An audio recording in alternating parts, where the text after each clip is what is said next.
Hi, welcome to Adroll Live. It is Wednesday, which means from 10:30 Pacific time, we go live for the next kind of half hour, 45 minutes, chatting about all sorts of marketing advice and tips and insights. I'm Laura Finity. I'm the multimedia content manager for Adroll. And today we've got a fantastic guest coming up. We've got Laci Long. She's from Book Pairings, the founder of Book Pairings, which is an Instagram account. And we're talking about a new chapter for influencers. So Laci is the senior growth marketing manager for web as well at Adroll. She only joined the team like very recently, maybe a few weeks ago. And so I basically jumped all up in that opportunity to get her on the live stream. So she's a good sport for letting me do that. So that's coming up today. We're also going to be featuring some of our team throughout the episode because we love to get our Adroll and Nextroll team involved, be it the animals of Adroll. We've had cats and dogs, but it's actually the humans this week. Because Laci is the founder of Book Pairings, which is an account all focused around books, pairing books with good drinks. We thought we'd ask the team about what they have been reading, what they've enjoyed recently, so that they would share just some of the best books that they've been getting through, especially during quarantine, because I feel like we're all reading a little bit more at this time. So let's play one of those videos to start us off. This is Monica and Jay-Z. Hi, my name is Monica. I'm a web designer and developer here at Adroll, and I've been reading a book called Talk to Me. It's an enough to tell word that means in the dark, which makes sense because this is an anthology of horror stories all set in the Arctic. There are two great things I've learned from this book. One is that parts of the Arctic are terrifying. The other is that there is an incredible value in listening to stories told by voices that have historically been marginalized and ignored. All right, best book I've read recently is Reamd by Neil Stephenson. Reamd is a misspelled version of README. It is the name of the computer virus that it basically rips through a virtual world, similar to World of Warcraft, as well as a physical world. And it is just nonstop action, gunfights, virtual and real, espionage, like all over the world. It's super exciting, super quick reading, and a wonderful escape from kind of dull realities. All right, so there's a couple of the submissions. I did receive quite a few. Some of them were longer than others, and I wanted to try and keep them within like kind of, 30-second clips and things. So we're going to be sharing these on social media. We'll also have a few more later on as we get through the live stream today. If you're looking for any recommended reads, and we have a real variety. I do want to pull up though, and we won't have time to show the full of Laura's book review this week, but basically she had 3 different recommended titles. And what I think is most impressive is the background that she has going on here. So I saw this and I thought, oh my God, like Laura is a serious reader. She has many leather-bound books and she's got a whole library going on. But it wasn't until she kind of started morphing into a ghostly apparition that I realized this, of course, in fact, is a snap filter. So I'll give it that. It's actually really pretty impressive. So there we go. We will share. She had some really great recommendations, 3 different books. We'll share that on our social media. And when I say social, of course, we mean Instagram, we mean Facebook, we're on LinkedIn. We're actually live on YouTube at the moment, which is new. We're streaming to YouTube now. But we're also, we're on everything, Twitter, all of it. So we're going to be adding those clips, but we want to know what you're reading. So please, you can especially text messages whilst we're here live today or post live. We always love to get your comments. So just let us know what you're reading, why you love it, if you recommend it, or if there's something particularly bad, like we can always do with some help from avoiding a bad book. But just get involved, put your comments in there, and we'd love to take a look at what you're reading and share that conversation. All right, so more of that to come later. But getting into an introduction to today's topic. So when I say influencer, what comes to mind? Because for me, I think a little bit like this.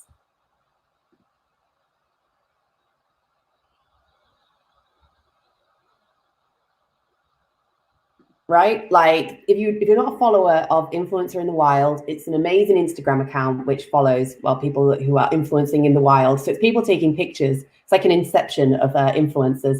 But often those, we think of influencers, we think of people perhaps who are kind of like, fit pro and like fit wear, like, kind of always kind of like that glossy look in the ring light. But of course, influencers work in all sorts of ways. And I'm sure if you're watching this, you're fully aware of the different varieties of influencers that are out there, not just the kind of stereotypical ones.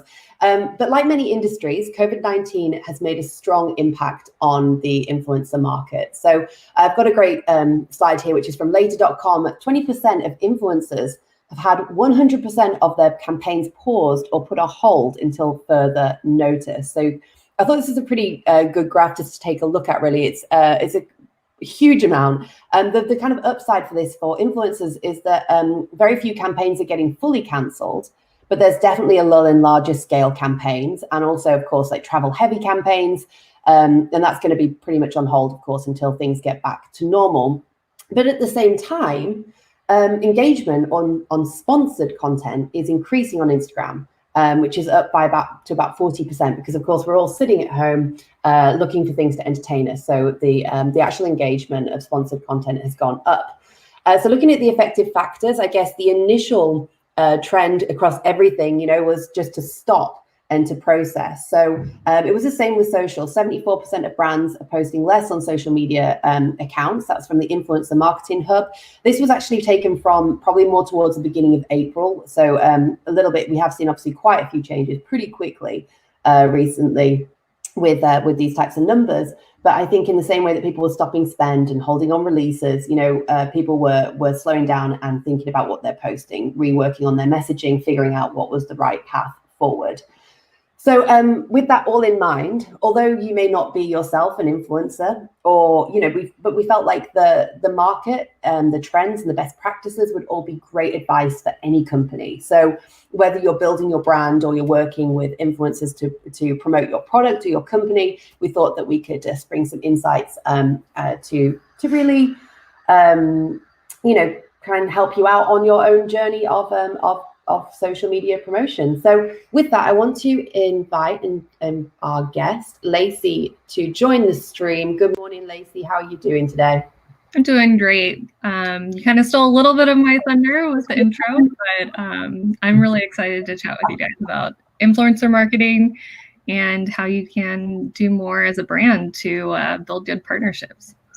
Yeah, I hadn't really thought about it too much until I started digging into these numbers. It's something that I'm an avid social media consumer, but I don't really spend much time thinking about all of that goes on behind the scenes in terms of these types of deals. So thank you so much for joining us.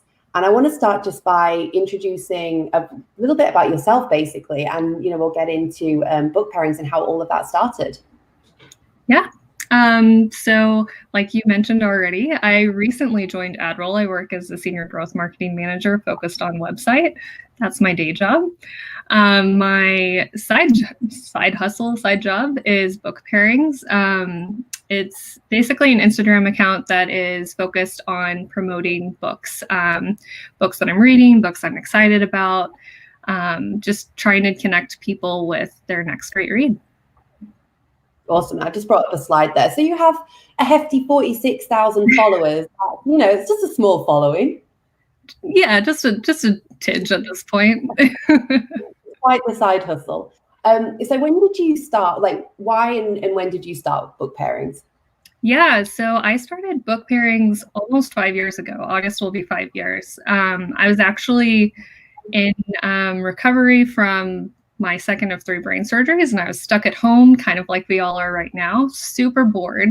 There's only so much Netflix and YouTube you can watch. So I was getting into Instagram at the time, and I found this small little community called Bookstagram. And it was just all of these super nice, super welcoming people that were just talking about books. And I was like, I love books. I'm interested in photography. Why don't I just try my hand at it? And like I said, that was 5 years ago. I didn't expect for it to be what it is today. But it's been like a really interesting journey over the last 5 years. And a lot has changed on Instagram and with influencers in that time too. Yeah, I mean, I was going to say also the aspect of being into photography, it's like the perfect timing and a perfect combo, right? Because being kind of having that influence of being able to style something combined with something you're passionate about is just, winning opportunity. Absolutely. Yeah. So basically an overview. So like your page grew and the relationship also kind of changed with publishing companies and just the dynamic, you know, you started it for fun, obviously, and it still is. But that whole kind of situation evolved, didn't it? Yeah, so it's been a pretty organic growth. I haven't put any spend behind growing my account at this point. Initially, growth was really slow. I was getting, like, in the first year, I got about 3K in terms of followers, which was surprising even to get that many. And then I really started applying my marketing background to try to grow it more, because it was like, hey, this actually could be something more than just like a fun side hobby. And so in terms of like the tactics that really helped my account grow, and these would apply to an influencer or a brand, I would say, are consistency in terms of your posting schedule. So I did a lot of experimenting with different time of day. I use a tool called Later that is really helpful for scheduling posts. And I was on the free version for like 4 years. I just recently switched to the paid version to get some new features, but it's really helpful because you can plan your entire grid and kind of see how are your images going to play together. And then you can also write all of your captions and save your hashtags and plan everything in advance. It just makes your life so much easier. And that tool has built-in analytics so that you can kind of figure out what time of day are your followers actually online and engaging the most. And then you just try to post around that time. Another thing, going back into hashtags, Instagram allows you to have 30 hashtags, and I use all 30 hashtags every single post. It seems like an intense amount, but it actually helped a lot in terms of like getting me more visibility. And pro tip on that is don't put those hashtags in your caption. Put them in your first comment. That way you keep your caption really clean, tidy, it doesn't look spammy. People are more likely to engage. And then the other two big things here are finding your visual style. For me, it took about a year to figure out what is my vibe. You can look at my feed now and see that it's a lot of warm tones, very like natural wood grain, plants, obviously books. And then last but certainly not least is engaging your audience. So I respond to every single comment I get still. I try to respond within 12 hours if possible. Sometimes it takes longer if it's a really high engagement post, but engaging with your followers is just going to keep people around. They're more likely to recommend your account to friends. And then also going and engaging with other accounts that are similar to yourself. Having real conversations, building those relationships. I've gotten quite a few shout outs over the years that were unsolicited that have helped me get like some of those big bumps just because I built a relationship with someone talking about books. I wanted to just ask a quick question on hashtags, because like you're saying, you know, there's 30 hashtags, and sometimes I feel like I don't really know what to do with them. And then you're like, you know, we're just using it as on a personal account that's somewhat like non-promotional. You're just kind of sharing stuff. Would you recommend, like, in terms of what hashtags to look for? Is there like, obviously you can search some hashtags and they'll have like billions of results when you search it. Like, is there a sweet spot for number of hashtags? You know, you're looking for like more like creating niche, like kind of creating your own hashtags, or jumping onto some that maybe are going to give you like a bit more visibility, but you're not in the whole massive saturation of millions of different options with the same hashtag, if that makes sense. Great question. I've found that you kind of need a blend of some of those really big hashtags and the smaller, more niche hashtags.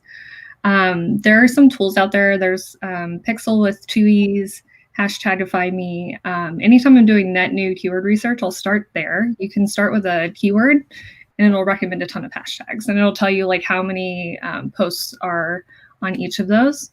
And then I like to go into Instagram on desktop, and you can search that hashtag, find out, is it relevant to me, first of all? Is there any spam here? Because if there's spam, I probably don't want to be here. And then you can kind of get a feel for like, if it's a good fit for you, and then it'll recommend other hashtags that are very similar. And then you can kind of go on like different little tangents and kind of find your hashtags that way. I usually will have a few that, like for instance, Bookstagram has like millions of posts at this point because it's been around for a while. Have it on every single post, but then I also go after things that are much more niche, like books and coffee, or I'll use my own hashtag just to help build my own brand, and it started to get used by other people, which is just book pairings. Cool girls read, things like that. It's just kind of like what mirrors the content in my post, so it's super relevant. And then having that mix is really good because it's hard to show up in the discovery view for a hashtag that has a ton of posts. But if you are getting good engagement and you're going after one of those niche hashtags, you're more likely to show up. And that's a great way of getting discovered by new accounts that will potentially follow you. Awesome. That's great advice. I also wondered, just when you mentioned about in terms of obviously responding to people who interact with your posts and your account, but also, do you tend to also reach out to people via DMs? Do you kind of like, get in touch with people? I think often, sometimes as well, I guess as well, the more followers you have, perhaps the less real you seem as a person, or the less kind of like more distance you can feel. And we'll get into that a little bit more. But do you have any kind of extended advice for people who are looking at how to use that engagement, or like if you would recommend using things like direct messaging to try and like just build some relationships, or what would be your top recommendations? Yeah, so direct messages are kind of tricky, but I would think about it like, how would you try to interact with someone you wanted to be a friend of? You're not going to just like cold pitch them on friendship. You're going to try to talk to them first. So like trying to engage with them on their content and their comments is like a good first step. Instagram stories have a lot of interactive elements now. Like there's different polls, you can do quizzes, there's all kinds of stuff like that. And that seems to be like the most natural way of transitioning into a direct message friendship. Yeah. So like a lot of times I'll like post a random thing, like maybe it's my cat hanging out next to a book, I don't know, and people will respond and be like, oh my god, he's so cute, and then like a conversation starts from there. Or like, oh, I see that you're reading this book, what do you think of it? And then it kind of evolves from there. Another thing that influencers do, I guess this is kind of inside info, is it's a term called pods. And basically it's like a group of influencers who are all like really good friends will share when they post a new in-feed post, and all of the people in that pod will go and comment immediately or as quickly as possible, which kind of helps bump up your chances of staying relevant in Instagram's feed, because the algorithm doesn't do it based on chronological order anymore. It does it based on how people are engaging. So a lot of influencers have those pods, and that's probably where the direct messages are most active. Okay, that's good to know. I love to say my pod would probably be like my mum, my best friend, and that's about it really. But it makes sense. And I guess obviously, as you mentioned, things are always changing. Instagram is always kind of updating the way in which they work and the algorithms and adding new features. So it's just like keeping up with that wild ride. At what point did you where were you at when you first got in touch with, or you had contact from publishers and those types of relationships? Like how many followers did you have and things like that? Yeah, so the first partnership I built was with Random House. It was around 10K followers. I think partially it was due to like the number of followers I had and the consistency I had in posting every day.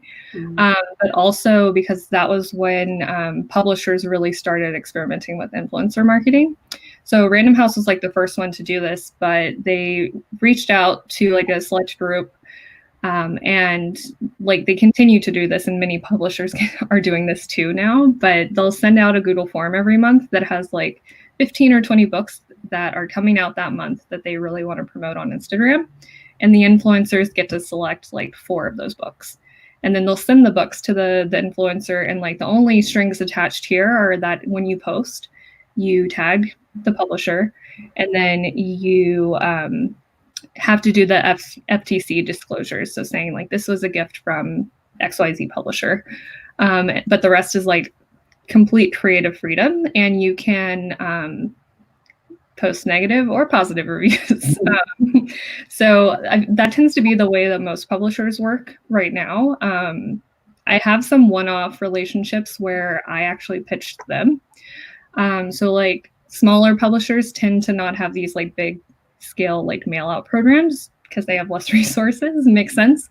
So in those cases, I will actually email a publicist. Usually I just go through the publicist email that's listed on the website. And I'll just be like, hey, I'm super excited about this book. This is how I want to feature it. And, you know, if there's a copy available, you can send it to this address. And it's actually super successful in terms of getting those books and building those relationships. But there are some publicists that I am on like a first name basis with now who know my reading taste so well that they'll like anticipate what I'm going to be interested in, and we'll just send it and then drop an email saying, hey, I dropped this book in the mail for you. Here's why I think you'll love it. So that kind of goes back to like building that relationship.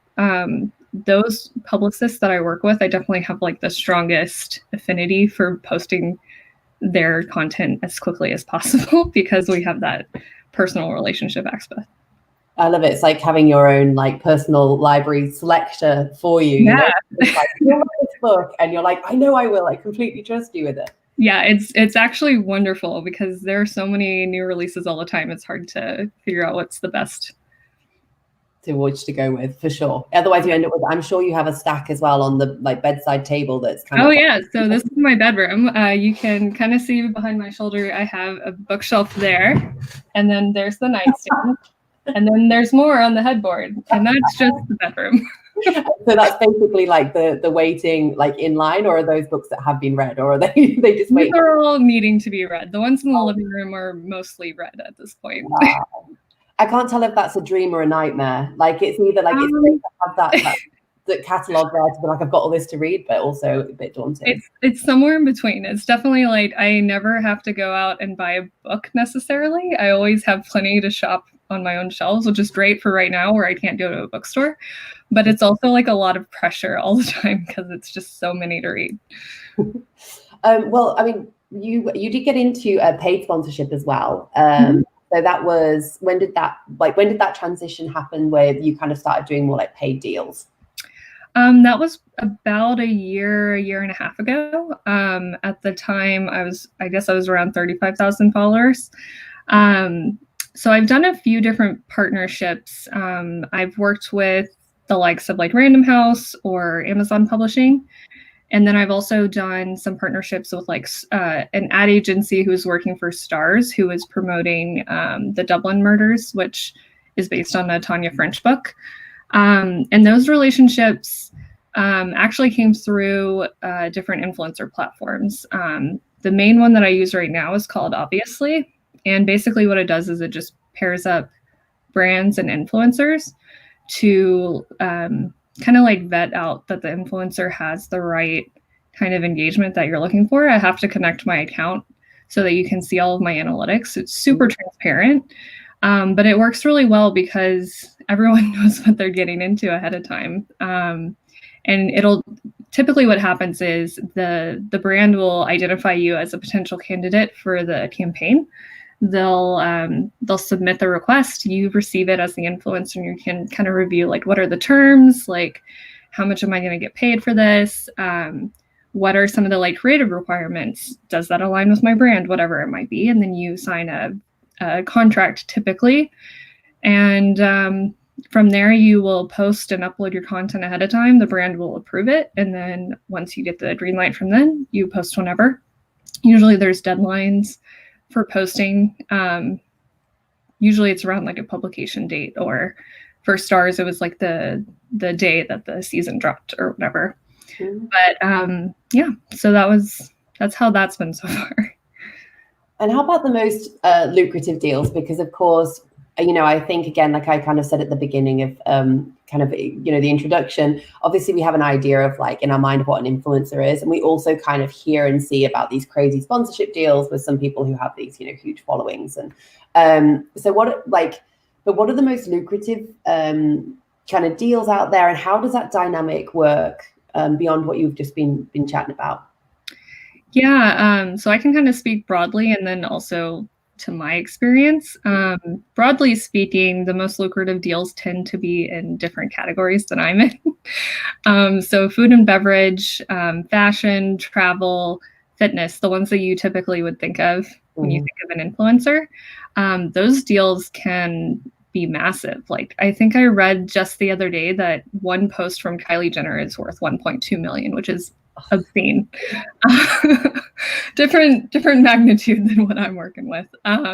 But it kind of depends, like the cost and like what the influencer can command depends on how many followers they have and then what their engagement rates are typically. And depending on how that partnership starts, either the influencer will quote and the brand will accept or vice versa. But usually there's some type of negotiation that goes on.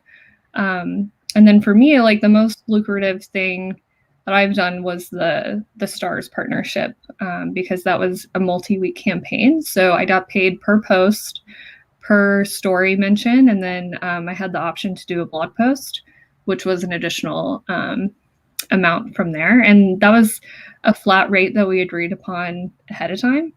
But I know that there are some deals where people pay based on the engagement rate. So if you do not perform on your engagement rate, then you're not going to get paid as much. But I think those are a lot fewer and far between at this point. I also imagine, as you kind of touched on earlier, like in a way, the more that's involved in a deal or a sponsorship, perhaps like less creativity you also have. So you're able to kind of like control what you do with that post and what the language is around it, and making it somewhat like authentic to yourself and what you care about in your brand, I imagine, is also a part you have to contend with. Yeah, I don't want to name names, but I did have one partnership not too long ago where I signed the contract, I agreed to the terms, and then things changed mid-flight. And I had to retake the photos 3 times in a very short time frame. And I have a day job, so it was very difficult to find the time to actually do that shoot. Because a lot of the time my shoots tend to be like out in public settings. So that was challenging. There have also been instances where the brand wants to completely control what the caption says. And I mean, as an influencer, that's really frustrating because the whole point of me being an influencer at this point is to share my opinion and my thoughts, because that's what my followers care about, not what the brand wants me to say. So I'd say, like, from a brand perspective, if you're, I think it's good to have some guidelines of like maybe highlight one of these things from a list of bullet points, or like, let's use an example of, say, there's like the Jenny's ice cream brand that's really popular right now. Like you could say like, write your own caption, but highlight that we have like 50 plus super unique flavors or whatever, and then let the influencer do their thing. Because as soon as you start dictating exactly what the influencer says, their followers are going to snip it out immediately because it doesn't feel authentic. If they've been following them for years, they're going to be like, this doesn't sound like Laci on Book Pairings. Like, she definitely sold out for this one. And it's like, and that's the thing, the damage it does to your reputation long term. It can just be like when somebody goes, okay, I'm going to disconnect from this account, or I'm just like, I'm not going to engage, the way that I have, because I don't believe that this person is, their integrity has been corrupted. Potentially. No, exactly. So it's a massive impact. I mean, we'll chat a little bit about what the state of the actual influencer industry is, but I'm just intrigued by publishing industry at the moment because, I mean, I'm reading more. I think people are reading more because we're at home more. So is it a booming time for publishers? It's interesting. It's yes and no is the answer. Right now, publishers, in terms of their marketing, they're scaling back a lot, like most brands. They can't do author tours right now. So a lot are getting canceled, but some are shifting to virtual, which I'm seeing more and more now, which I think is a great way of adapting. They also can't send out mailers to influencers right now. So right now I'm receiving a lot of digital copies of books. So I'll get like an ebook with a high res cover that I can share on like my iPad.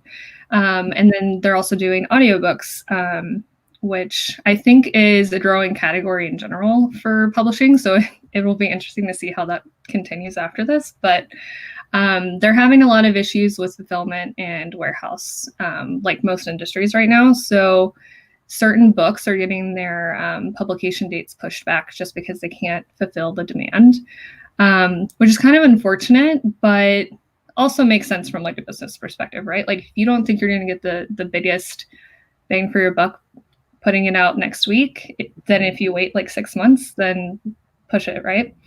Another thing that's kind of a trend at the moment is people are moving away from Amazon to buy books.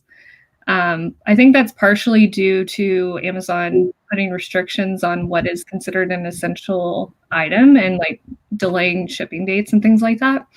But also a lot of bookish people really care about their bookstores and are trying to find ways to buy directly from their indie bookshops. And there's some services out there that kind of assist with that.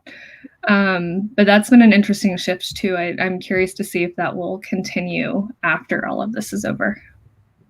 Yeah, because I mean, buying trends and people kind of adjusting to new ways in which they're doing shopping for everything, right, is kind of adjust. So it'll be interesting to see if, like, hopefully, I mean, obviously at Adroll, we love D2C brands. We really care about like smaller companies and the medium-sized companies. And so we encourage anyone to buy their books local if they can, and to go to the small shops and support those companies. So for the influencer marketing, then what are we seeing in the current climate? Like what kind of changes have we seen? Yeah, I think it's an all-time high across almost every platform at this point in terms of people being on the app. Like screen time is up by like, I want to say it was like 5+ hours a day right now, which makes sense. People have more free time. The engagement rates are much higher right now. Like I'd say my engagement rates have increased by like 30% since all of this started, which is amazing. It means people are really engaged and like are trying to find ways to connect when they can't go out and see friends or whatever it might be, or maybe they can't do their book club anymore or whatever. There's definitely a lot more engagement and activity on these platforms at the moment. And I did see from one of the links you'd sent when we were chatting from Laci.com about how much influencers are reducing their rates. So we've also seen that, in terms of just influencers basically adjusting what they're willing to charge based on the market or what. I've seen a lot of this too. Just chatting with some of the other people that I'm friends with in the influencer category. A lot of people are discounting by like 20% or more just to, maintain income at this point, and also to help brands that might be struggling. A lot of the trend also tends to be around working on these campaigns that have a give back component. So like, for instance, there's this audiobook platform that already gives a large cut of the profits for an audiobook order to an indie publisher or an indie bookstore. And the user gets to pick which indie bookstore gets that money. Yes, Libro FM. So recently they've done a few campaigns actually recently where they're trying to drum up additional funds for these struggling bookstores. They've partnered with Bink, which is a nonprofit that helps the bookseller industry stay afloat. And they've partnered with some different artists to create these socks. I think there are like 12 different versions. And they're all very bookish, of course. Bookstagram has an affinity for socks and books. So it really plays well to the audience that they're going after. But it's nice because the user gets to buy this. They get something fun that they are going to enjoy. But it also is supporting an industry that's really in need right now. Books, socks, and cats. Socks with cats on. Absolute prime market over here. Another example you shared was with Girls Night In Club. Yeah, so if you're not familiar with Girls Night In, it's a weekly newsletter. It goes out on Friday, and it's all about introvert life, which is very important these days. But basically, they share tips on like coziest loungewear, or like, here are these recipes I'm trying this weekend, stuff like that. And they recently launched this stay home, take care site that is all about, helping people find activities or different ways to cope with changes in their mental health, or how can they take care of themselves while stuck at home for who knows how long. And they've been doing a really great job of like keeping the content fresh and like organically sharing it. So that was another really good example of kind of that give back. They're not getting anything from that site. It's just a way of like supporting their community right now. Yeah, an authentic connection. Yes. And we mentioned about this earlier about, briefly touched on, for example, like micro-influencers versus like your standard influencers. I'm trying to figure out the terms exactly. And some of the differences there, obviously to do with, I'm sure, like numbers and subscribers and all that kind of stuff. But yeah, could you could you fill us in with a bit more information on the differences with micro influencers? Absolutely. So micro influencer tends to be like, it's very nuanced, but like the cutoff tends to be 10K or fewer in terms of the number of followers. These tend to be like real people, quote unquote real people, that have a good eye for photography and have like a loyal following that's super engaged. They can be super effective when it comes to running an influencer campaign. The only drawback here is that they have a cap on their audience, but you're going to get like highly engaged users engaging with those influencers at a much lower rate because the influencers have fewer followers, so you can get a better rate. And then there's another term that's starting to gain popularity, which is called the macro influencer. And these are like the super mega influencers that have like 1 million plus followers. Obviously, there are a bunch of people that fall in between the 10K and 1 million mark. I guess that's just a generic influencer. But those like macro influencers are going to be looking for like big brand partnerships. Like Kylie Jenner was a good example of one of those, where she gets paid an obscene amount of money for one post. But that in-between bracket, they tend to also have like high engagement. When I would say, if you're a brand trying to vet an influencer, try to get a good idea of, are people engaging with that user consistently, and ask for their engagement rate. They have that data in Instagram. Generally speaking, like in terms of pricing for a type of partnership here, it's going to be about $10 per 1,000 followers. But sometimes you can get deals if you start talking about more long-term, like multi-post campaigns. Perfect. And I guess obviously people watching may not themselves, not be necessarily influencers or in the market to pay somebody to, or for sponsoring for content. But what do you feel like people could learn overall from the trends that we're seeing? Yeah, I think there's been a lot of, well, in terms of platforms alone, we'll start there and then kind of go into some of the other trends. Instagram, YouTube, Pinterest, and TikTok seem to be like the darlings right now. Everyone's spending a lot more time on those platforms.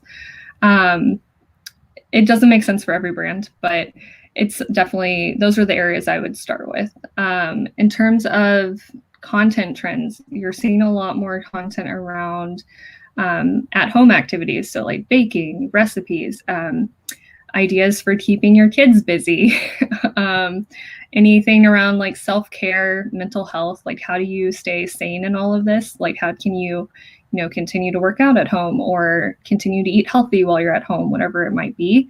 There's a lot around skills development, whether that's professionally or in your hobby. So like there's like trends around homemaking and gardening, like people have more time to do that right now.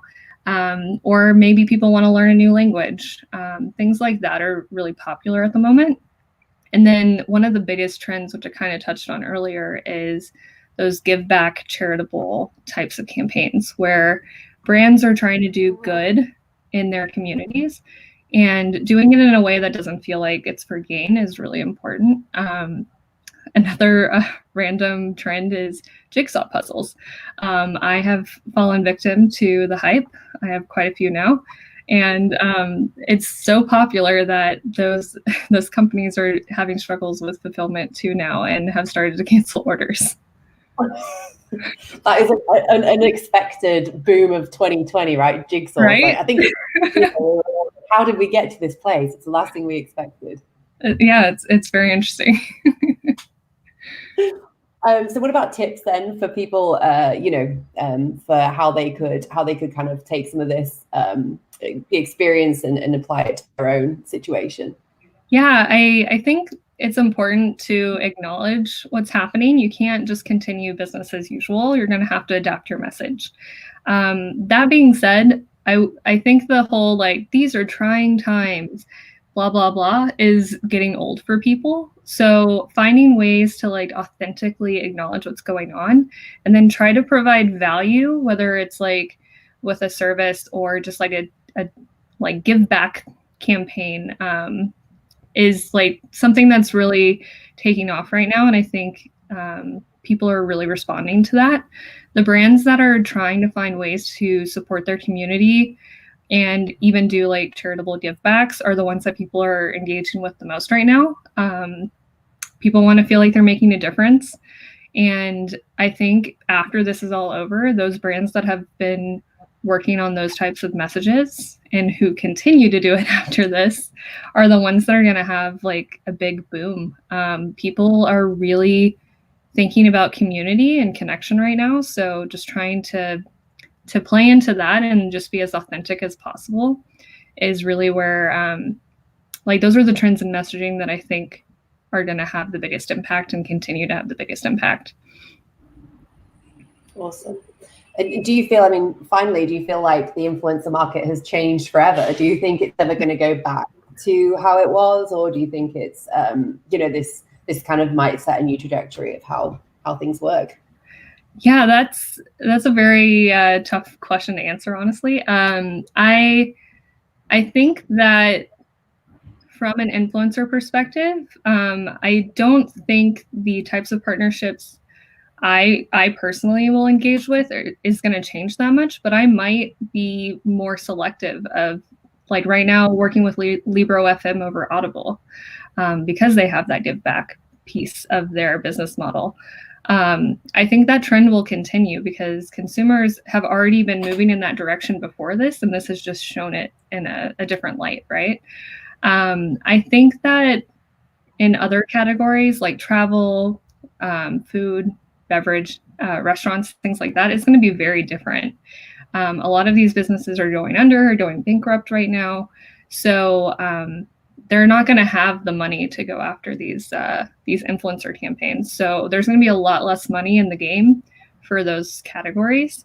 I think they'll rebuild over time, but it's definitely going to be a different kind of engagement after all of this is over. Well, there's going to be some pros and cons, as with everything I think we're kind of perhaps seeing with all types of industries and different markets. But thank you so much, Laci, for joining us today. Really appreciate all your insights. And like, I'm sure we're going to be talking a ton more with you about some advice and for engagement, especially on Instagram, as that is your jam. I definitely want to promote people to go and check out Book Pairings on Instagram. So you can find that there. It's just a screenshot I took a few days ago, I think, as you'll see all the info just there. So you can take a look. And of course, we want to get your questions. So if you want to pop any of your questions into the comments on this video, feel free. And we can also post live, get back in touch with you and chat more about any questions you might have. We have a wealth of extensive knowledge, such as Laci here at Adroll. So make sure you use and abuse us. Thank you so much for joining us. Yeah, absolutely. And we're going to now check out some of the other videos that came in from the Adroll team. But thank you so much. Yeah, of course. This was fun. Thanks for having me. There you go, Laci Long, who is the founder of Book Pairings. We've got S on the end there, but also the Senior Growth Marketing Manager for Web at Adroll. All right, before we close up today, I did want to play one more video from our team. We'd asked everybody to submit videos of their favorite books that they've been reading throughout quarantine. Some of them are quite long. We're going to post them on social media, so make sure you're following us on Instagram, LinkedIn, Twitter, Facebook, YouTube, all of the above. But this is Patrick. Hi, my name is Pat Holmes, and I manage digital advertising at Adroll. Right now I'm reading a book called Goliath, The 100-Year War Between Monopoly Power and Democracy by Matthew Stoller. It's very apropos of the moment because it kind of gives a great history behind why right now the government is giving a lot of money to huge corporations and not really supporting the unemployed at all. It starts in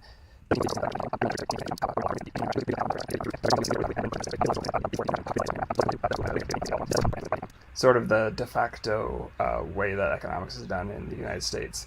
I really like it, and I'd recommend it if you're into this side of thing. I think Patrick will forgive me for that. He's got a good sense of humor. We were looking for like 30-second clips, and this was a slightly longer one.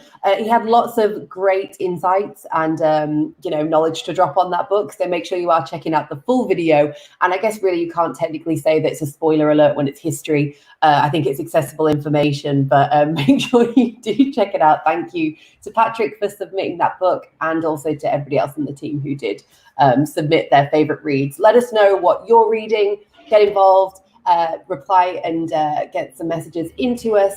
But for now, we're all done for today. Thank you for watching. We'll be back next Wednesday at the same time. It's 10:30 a.m. Pacific time to bring you more conversations here on Adroll Live.